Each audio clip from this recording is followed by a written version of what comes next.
皆さんこんにちは。阿部子と申します。このチャンネルではパリ暮らしの日常や旅をテーマにお届けしております。皆様いかがお過ごしでしょうか。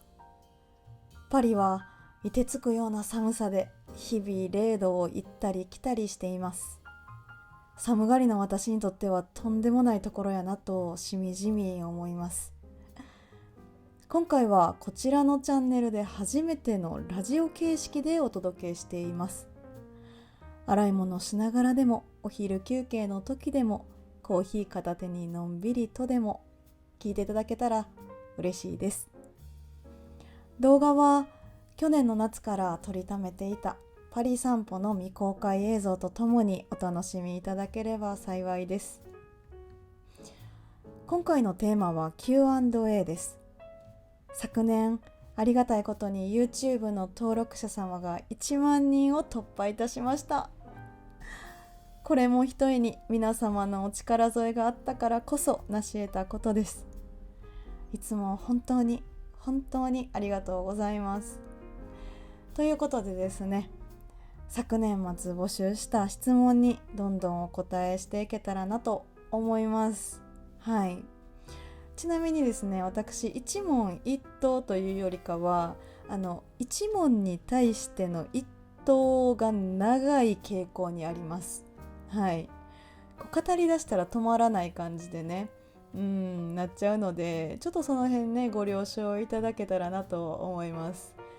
こんな何を言ってんのやろうなって聞き流していただくくらいがねちょうどいいかなと思います。はい。それではね早速いきたいと思います。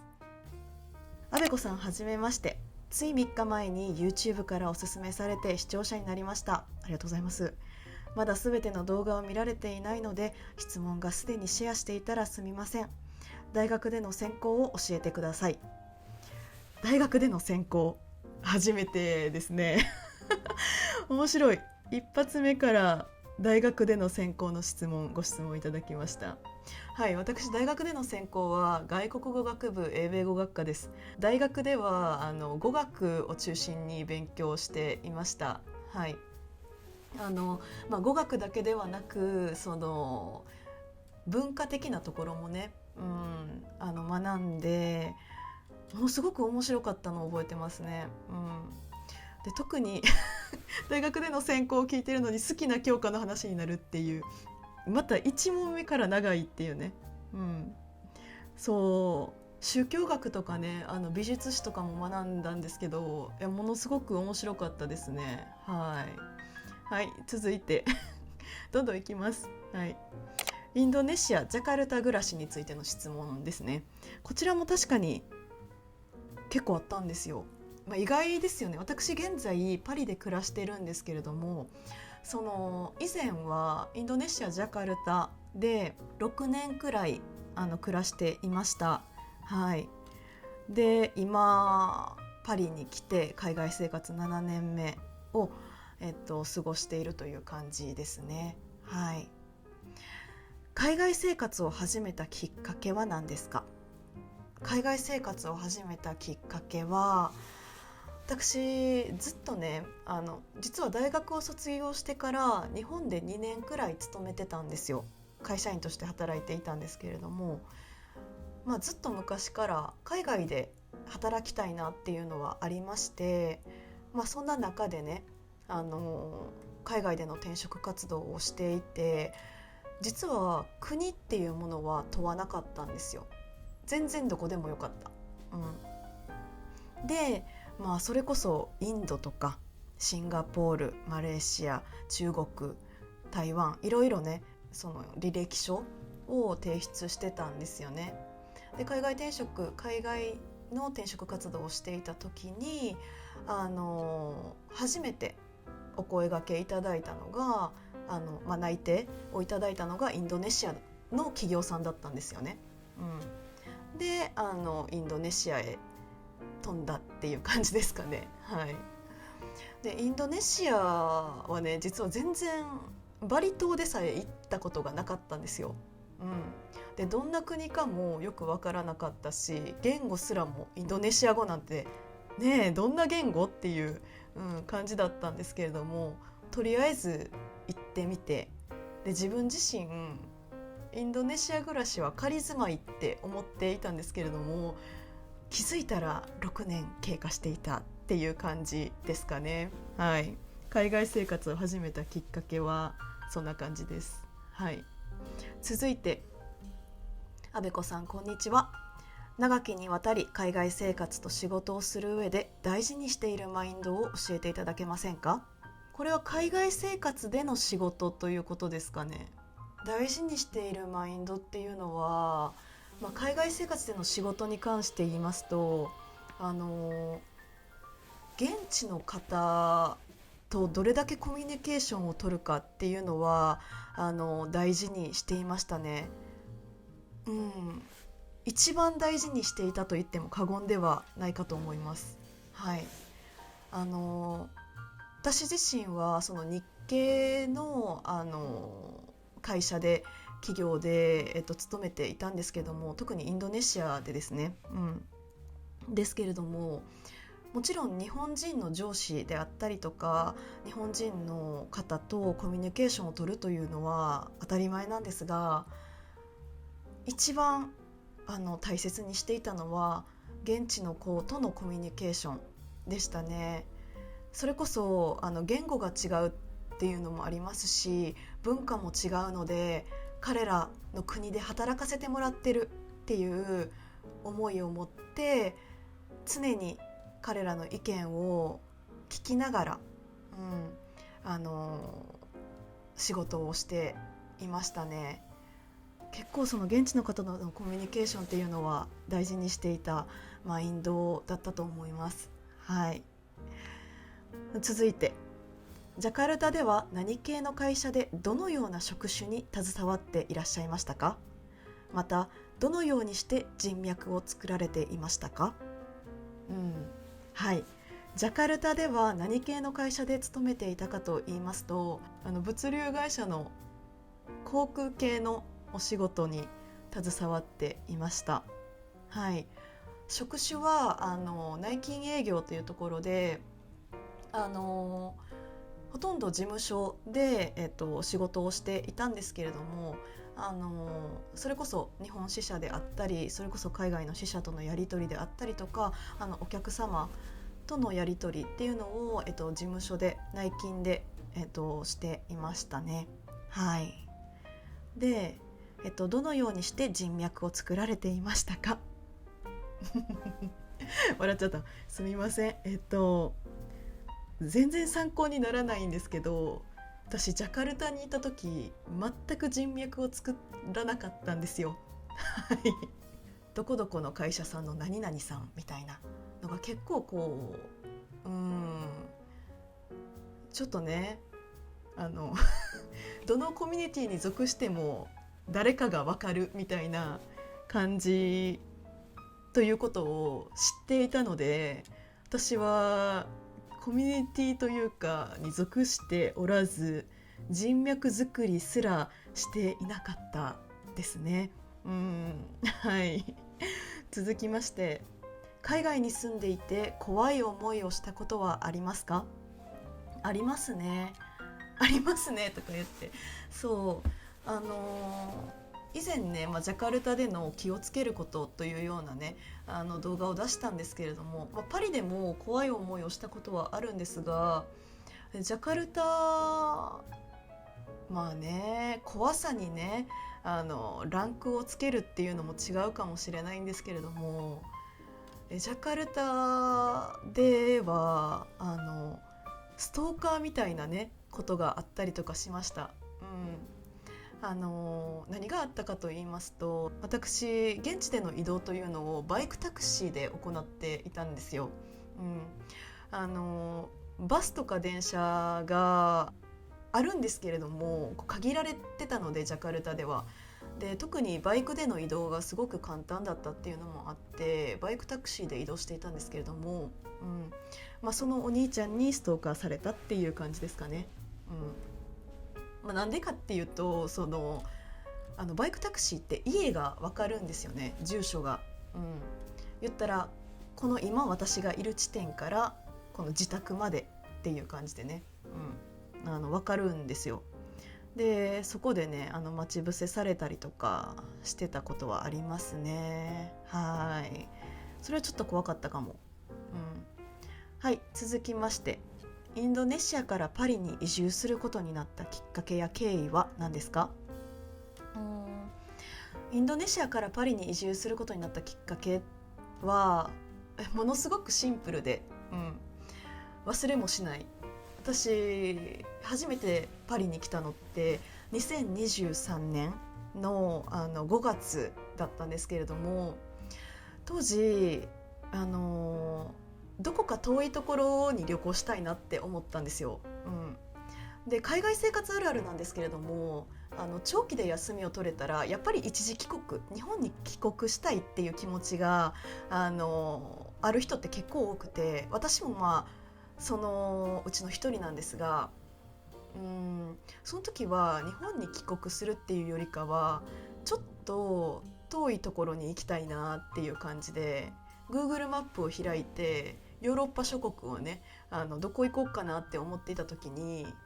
実はパリ行ったことないやんっていうことに気づいて、で初めてパリに行こうと決めたんですね。で初めてパリでアパルトマン借りてちょっと暮らしてみるみたいな、たかが5日とかですよ。で生活した時にちょっとこの国私住むかもみたいな、住みたいかもっていうか住もうみたいな感じになったんですよね。暮らそうって思って、でそう思った後は早かったですね。それこそその年末には仕事辞めてましたね。で決めてビザ取って今に至るっていう感じですね。単純にジャカルタからパリに移住したきっかけってパリで暮らしたかったからっていうのが一番の大きな理由でしょうか。はい、続きましてフランスパリ暮らし編。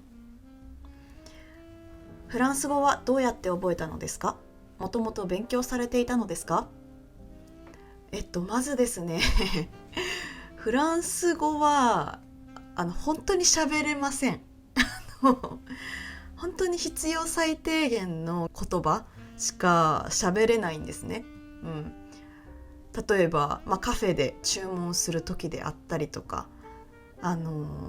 パン屋さんでクロワッサンを一つくださいだとか、バゲットを一つくださいだとか、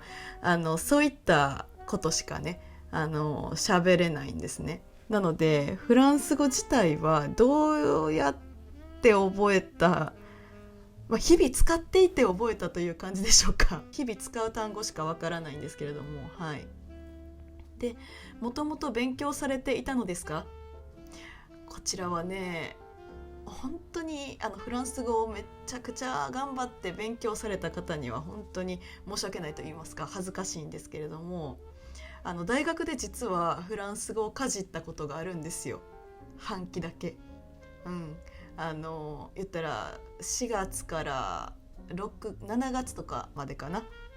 半期だけね、フランス語履修してたことがあるんですけれども、諦めました。本当に諦めました。当時はね一生懸命勉強していたんですけれども、発音も難しいし、文法もなんでこないなんのみたいな文法だったことを覚えていまして、でそんなこともありながら勉強はしたけれども今に活かせていないというのが実情ですね。はい。で続きまして、フランスでは日本でいうお正月文化的なものはありますか？私実はお正月文化みたいなものはあんまり感じなかったですね。私自身今年が初めてだったので、フランスでお正月を迎えるのが、なので一回じゃあまりはっきりフランス文化はこうですというものをお伝えできないとは思うんですけれども、私的に言うとお正月文化というよりかはそのクリスマスムードの名残がずっと新年超えても続いてたっていう感じでしたね。はい。続いてフランスで好きな場所ベスト3を教えていただけたら嬉しいです。はい、フランスで好きな場所、フランス自体はあまりこう旅行っていうものが2カ所ぐらいしか、2都市3都市ぐらいしか行ってないので、はっきり私はここが好きですみたいなものはないんですけれども、パリで好きな場所ベスト3でもいいですか？勝手に変える。パリで好きな場所ベスト3とかでいいですかね。なんだろうな、好きな地区があって私は、でトップ2があるんですけど、私が好きなパリでの場所はモンマルトルという地区とマレという地区、この2つですね。であと強いてあげるのであればサンマルタン運河周辺が落ち着いてて好きですね。サンマルタンってどの辺かというと、パリでね治安が悪いと言われてる北駅東駅かな、東駅から徒歩何分かですぐサンマルタン運河には行けるんですけれども、そこが結構こう落ち着いててのどかで観光客とかもあまりいなくて私は好きなんですよね。でその他2つトップ2モンマルトルとマレ地区、観光客は多いんですけれども、やはりね街の雰囲気が全然違くって、本当に芸術家が集まる街だなと、地区だなと感じますね。だから雰囲気がものすごく好きです。はい、続きましてパリでの生活費の内訳などが知りたいです。パリでのこの生活費とかの、ご質問結構いただきました。1ヶ月の生活費外食も含めてどれくらいかかるのか教えてほしいですみたいなね質問をいただきました。かついつもカフェや購入品紹介で日本円表記があるのが嬉しいです。ありがとうございます。めちゃくちゃそのようなお言葉励みになります。やはりその時のねレートとかで変わってくるとは思うんですが、だいたい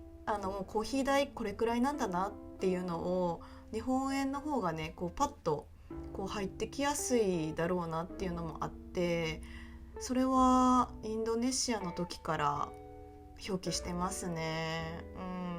こういうお言葉なんか細かいところ見ていただいてるのすごく嬉しいですね。ありがとうございます。はい、で戻りますと生活費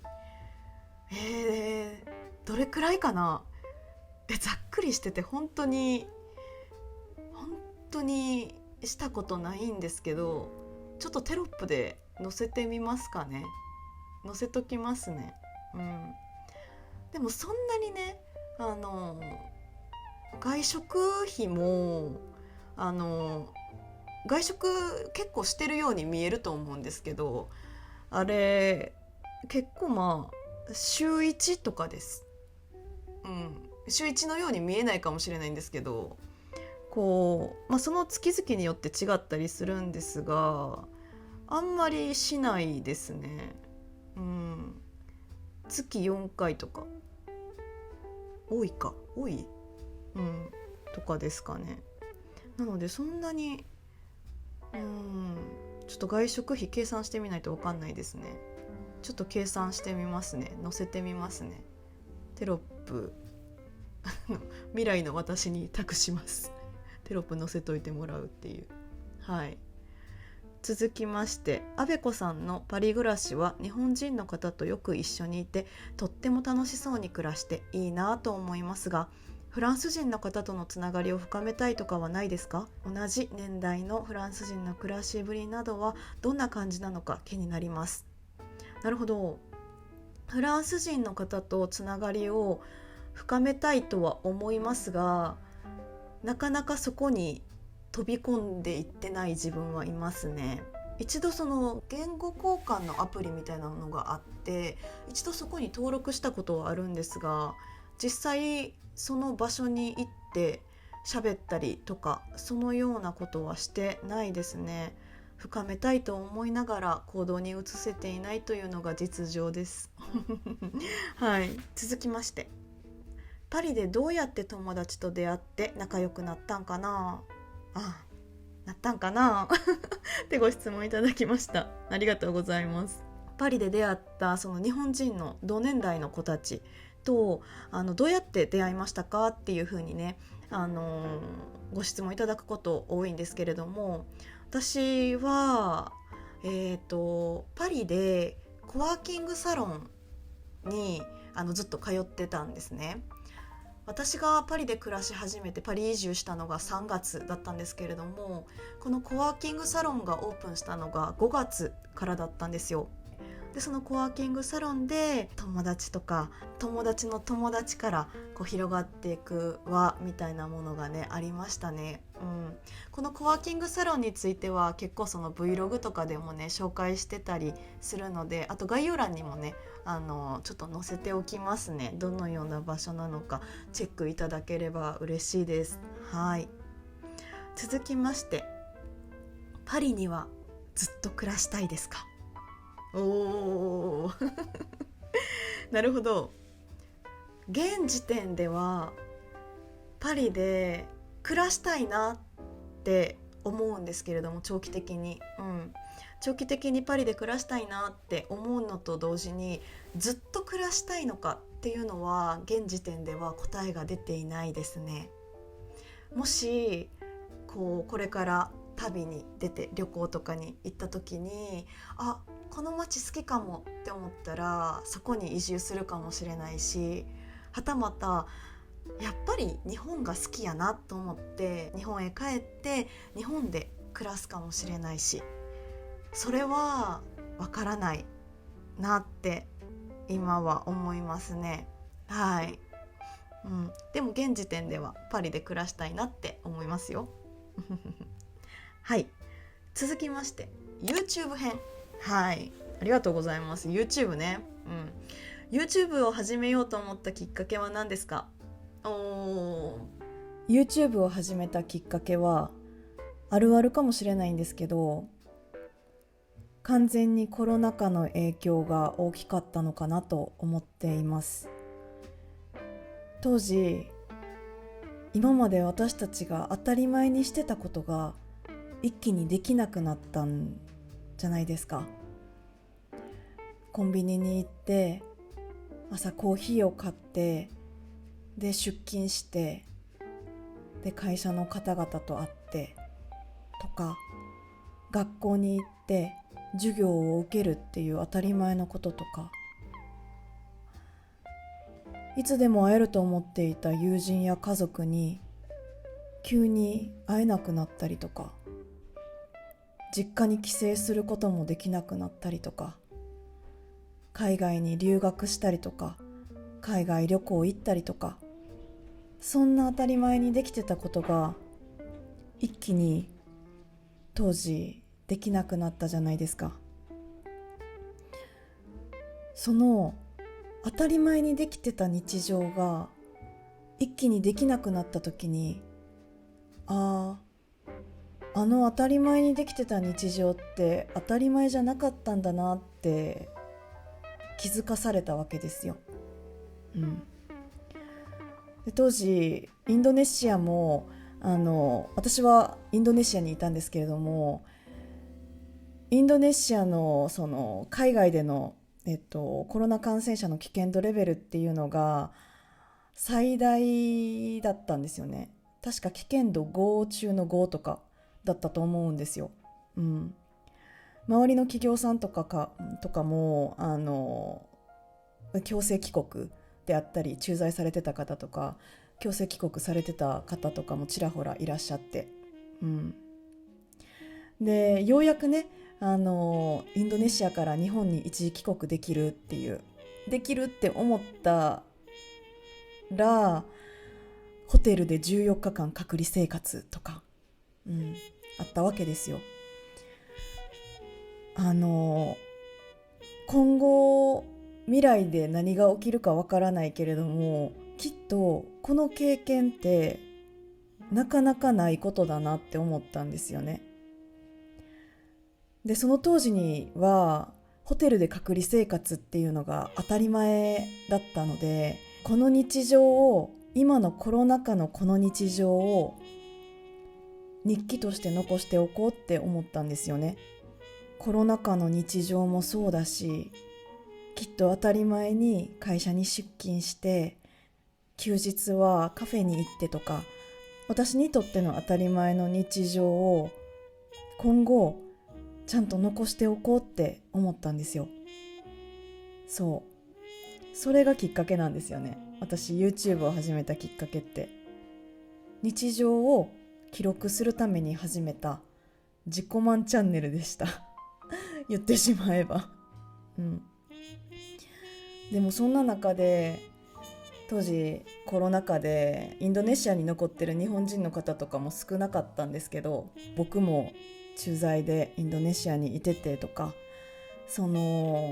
応援してくださる方がたくさん増えていったんですよね。ありがたいことに。その方々の応援のおかげで今があるって思ってます。今ね、ジャカルタからパリに来たので、最初から見てくださっている方が今も見てくださっているかはわからないんですけれども、当時ものすごく支えられたのを覚えていますね。YouTube を始めたきっかけはそんな感じです。はい。撮影機材は何ですか？撮影機材はですね、私、2つカメラを持っていて、1つは DG ポケット2を持っています。この DG ポケットに関しては街歩きとか旅行するときに便利で、軽くていつも常備している感じです。でもう一つがソニーさんの Vlog カムを使用しています。ただですね、このソニーさんの Vlog カムは、外でもね撮影したりとか、家の中でのんびり撮影するときに使用しているんですけれども、なんと悲しいことにですね、ストラスブール先月行ってきたんですけれども、旅行でねストラスブールとコルマールを訪ねた時に1日目で壊れたっていうことがありまして、カメラ壊れちゃったんですよ。でその後最近はね富士フィルムさんのカメラを使用していますはい、続きまして仕事編。お仕事の様子を拝見していると、現場に行って何かをしているのかな、 PC を使って何かをしているのかなと想像していますが、パリでどのようなお仕事をしているのか聞きたいなと思います。あとは動画クリエイターってどんなご依頼に対応されているのかについても聞いてみたいです。まず現場に行って何かをしているのかなっていうことなんですけれども、フォトウェディングのカメラアシスタントをずっとやっていましたね。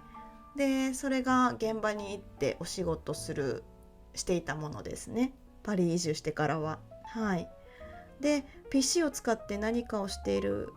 パソコンを使っては動画の編集であったりとかはパソコンで行っています。で動画クリエイターってどんなご依頼に対応されているのか、私自身編集代行をやっています。撮影もするんですけれども、最近は編集の、ご依頼をいただくことが多いので、クライアント様にご依頼いただいた動画を編集したりしていますね。続きまして、仕事が煮詰まった時の気分転換の方法。私の気分転換の方法はお散歩とか、あとひたすらお笑い見たりとかします。その頭を空っぽにできるようなことをします。お散歩行ったり、あとひたすら YouTube のお笑いを見たりとか、しますね。旅編。まとまったお休みが取れたら次はどこへ旅行したいですか？次旅行したい場所、本当に行きたいところが山ほどあって困っている状況なんですけれども、スペイン、ポルトガル、あとアイスランド、そしてイギリスのスコットランド、あとは結構中東系も行きたいんですよね。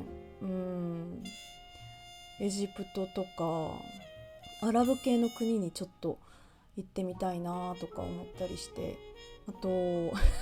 いっぱい出てきますね。アジアももう一回行きたいなって思います。きっとね、そのパリの寒さを今すごくひしひしと感じているからか、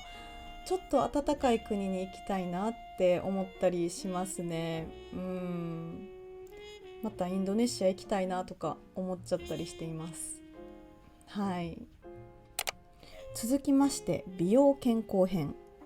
意外とですね、この美容であったりとか健康についてご質問いただくことが多々あるんですけれども、私に聞いたらいけないようなねジャンルかなと思っていますが、まあね、ちょっと気になる方もいらっしゃるようなので、サクッと美容健康編いきたいと思います。あべこさんの強風でも乱れないその髪、特に前髪はどうやってスタイリングしているのかずっと気になっています。小学生ぶりのショートにしようか悩んでて、ぜひ参考にさせてください。髪の毛のスタイリングに関しましては本当に何もやっていないんですね。はい。アホ毛が気になるときにちょっとこうアホ毛をこう抑えるやつあるじゃないですか。プロダクト名も出てこないので何とも言えないんですけれども、はい。で、前髪に関しては全然乱れまくりですよ。ただスタイリングに関しては何もやっていないっていう感じですかね。はい。続きまして、スキンケアやメイクについても知りたいです。めっちゃざっくり。スキンケアやメイクについても知りたい。いやー、お伝えできることないんですよね、残念ながらね。じゃあちょっとなんで質問コーナーに入れたかっていう感じなんですけど、本当に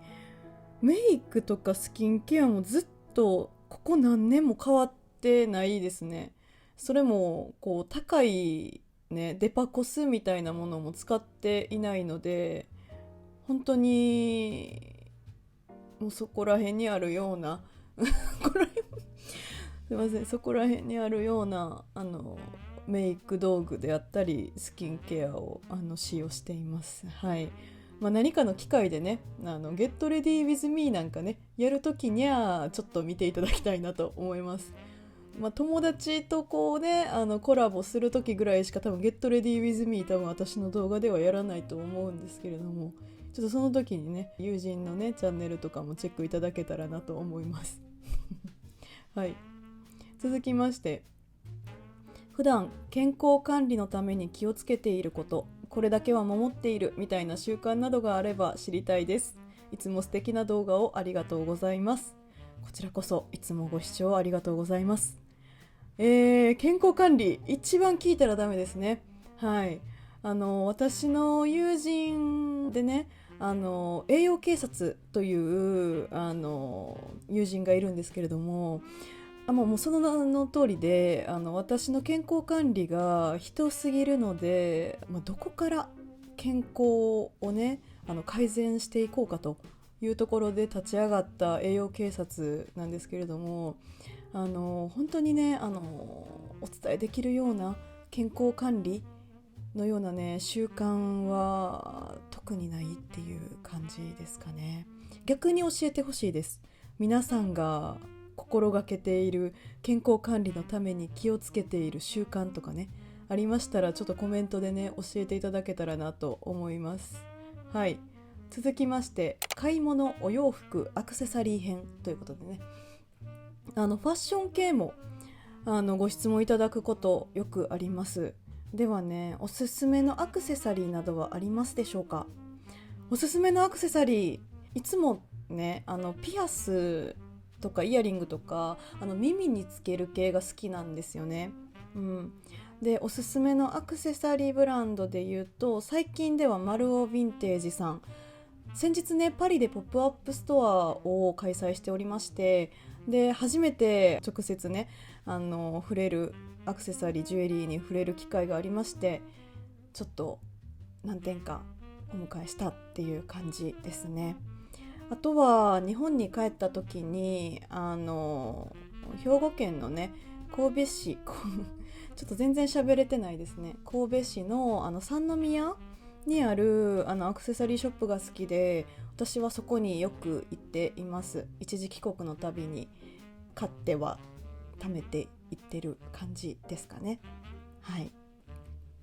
ファッションがいつも素敵です。好きなブランドやお店を教えてほしいです。ファッションありがとうございます。好きなブランドやお店、基本私は古着が好きで、古着屋さん、いいなって思った古着屋さんでよく買っていますね。あとはもう本当にユニクロさん、GU さん様々っていう感じですね。もうユニクロさんと GU さん押さえておけばちょっと間違いないかなっていうところはありますね。好きなファッションブランド、ローリーズ私からローリーズファームという言葉が出てくるとは、ローリーズファームさんとかジナシスさんとか、が好きですかね。はい、続きまして本、あべこさんのバイブル的な本があれば教えてください。本、バイブル的な本、面白いですね。ここでね、例えばこうなんとか思考みたいなね、啓発系の本をあげれたらかっこいいんでしょうけど、私も啓発本も好きなんですよ。自己啓発本とか好きなんですけど、私は結構こう小説とか詩とか物語とかそういったものが自分の原点にあるのかなって思ってるんですね。バイブル的な本でいくと、金子みすずさんの詩集は私の原点でもありますね。そうすごくほんわかしている優しい言葉が小学校1年生の時からずっと好きで、私の6歳の時の夢は金子みすずさんになることでした。それくらいバイブル、それくらいなんて言うんでしょう、今の自分を支えてくれてるなって思います。今でもやっぱ読み返すと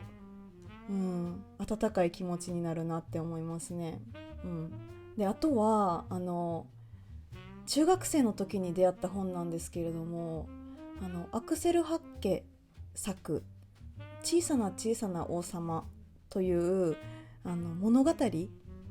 の本が好きですね。はい。では最後に2025年どんな1年にしたいかっていうところでご質問いただきました。こんにちは。来年の目標や野望を教えてください。今年の2025年どんなことを目標に、どんな野望がありますかということなんですが、ものづくりをしたいなって思いますそうやはり私自身その表現することが好きなので、ものづくりを一度やってみたいなっていうのは思ってて、この2025年に皆様に何かをお届けできたらなとずっと思っています。そのものをとってね、こう日常がちょっとでも鮮やかになったりとか、ちょっとでも勇気をもらえたり自信が持てたり、そんなねものを作れたらいいなっていうのが私の野望というか、ちょっと叶えたいことかなっていう感じですかね。はい、こう初めてね今回ラジオ形式で、お届けしてみました。皆さんからねたくさんご質問いただきまして本当に本当にありがとうございます。いつも皆様のメッセージやコメント、あとチャンネル登録がものすごく励みになっています。皆様のその一つ一つのお言葉を糧に今パリ暮らしの日常 Vlog を発信できているなとつくづく思います。いつも本当にありがとうございます。それでは今日はこの辺でおいとましようと思います。次回の動画でまたお会いしましょう。あべこでした。バイバイ。